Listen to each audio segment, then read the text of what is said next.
Hey guys, this is Ronan Tuggan here, coming out with a new video series on playing the flop. If you didn't check out the pre-flop one, check that out first. The turn can come after this one, obviously. I would suggest learning them in order to the way a hand is played.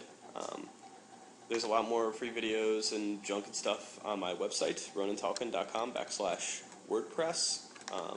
Specifically, I'll be talking about that in a second, a few things that you can get. But I wanted to start this out by saying the flop is the most difficult street to have a theoretical conversation on. And that's because there's so many variables to put into account.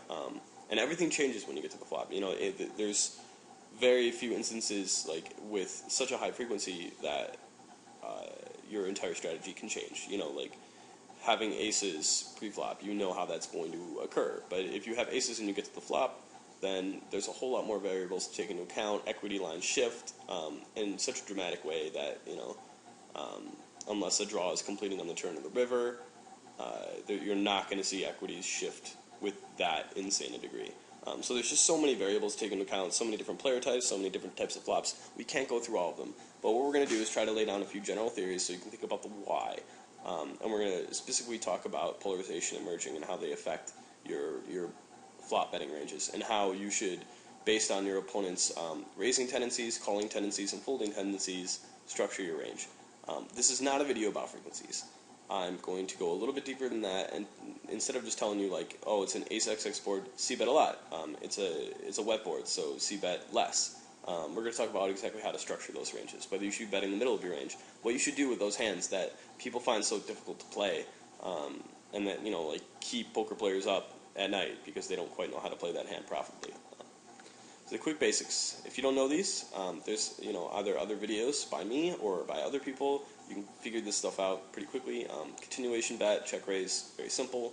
Polarization emerging, however, I have slideshow videos on my website and a few other things on my website, tools to fool around with polarization emerging that you can just download for free. And then the video on YouTube, if you just check it out, it's a slideshow video about polarization emerging. It's the first one I put up. A few more basics: wet board, dry board. A wet board hits a substantial portion of ranges, either you or your opponents, usually both. There's a lot of draws, basically, that bring the equity line closer to 50%. So, like, when you get it in, it's not going to be like an 80-20, you know, crushing stack-off range. It's going to be like a 60-40 flip, usually. Dry boards, the other way around. They're way ahead, way behind situations. Nothing is really likely to change by the river. Board textures. Alright, there are many different types of board textures. We can't name them all, obvious. But you can group them together.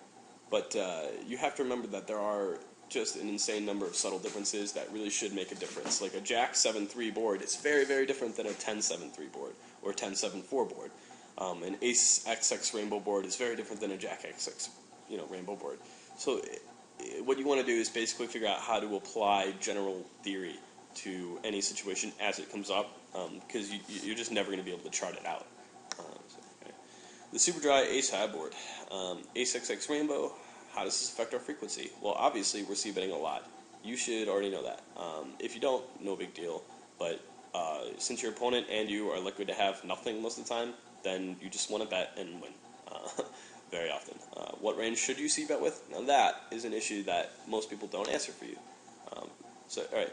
Villain 1, obviously we're going to go through 3 different types of villains, and then I want you to think about how, even on these super dry boards, the tenets of polarization emerging come into play, and you should be adjusting to your opponent's tendencies, obviously.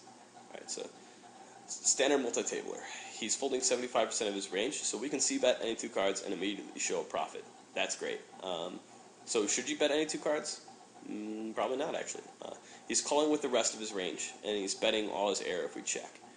That's the issue. Like, why should we bet a hand that can beat his betting range if we check, and for a much higher profit than if we bet it and they got called? Like, if we bet kings on an ace XX rainbow board and he's only calling with ace X or better, then kings are, you know, nothing. Like, we might as well bet with complete air. And there's actually air that, you know, has better equity against that, so we might as well just bet those. So against this guy, since he bets all his air if we check, when we bet with kings, we're not getting called by worse. We're just turning kings into a bluff. That can be good. But if he's going to bet all his air when we check, kings crush his betting range when we check, because he's betting with such a wide range that we're likely going to be ahead, so we can check call instead of betting. So the answer is polarize with your range weighted toward air. Bet a value range that beats his calling range. It's pretty simple. He's only going to call. He's going to call with a certain range. Figure it out. Bet something slightly better than that. Check call with a middling range. Now, when you're structuring your range, you're going to structure it to nuts, middling equity hands, and air.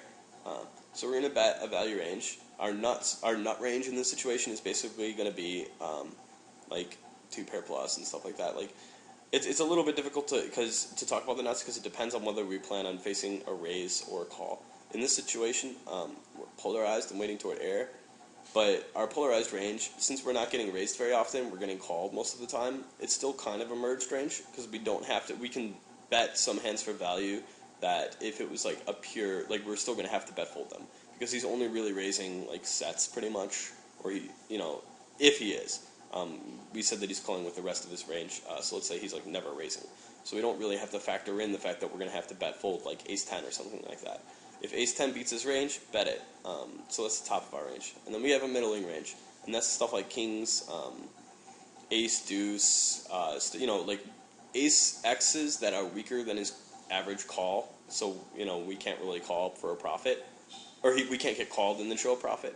So we can check call those hands and induce a lot of bluffs. We can check, and then they'll also protect like kings, queens, jacks, stuff like that, middle pair and stuff like that. So we can check call with those hands, and then check fold a little bit of our air if we want to. But we can bet a ton of our air because he's folding exploitably. So we're betting a range of hands that beat his calling range. We're check calling with a range of hands that can't beat his calling range, but will show a profit if we check call them. And then we're betting hands that neither can check call profitably nor bet and be called profitably, and that's our air range.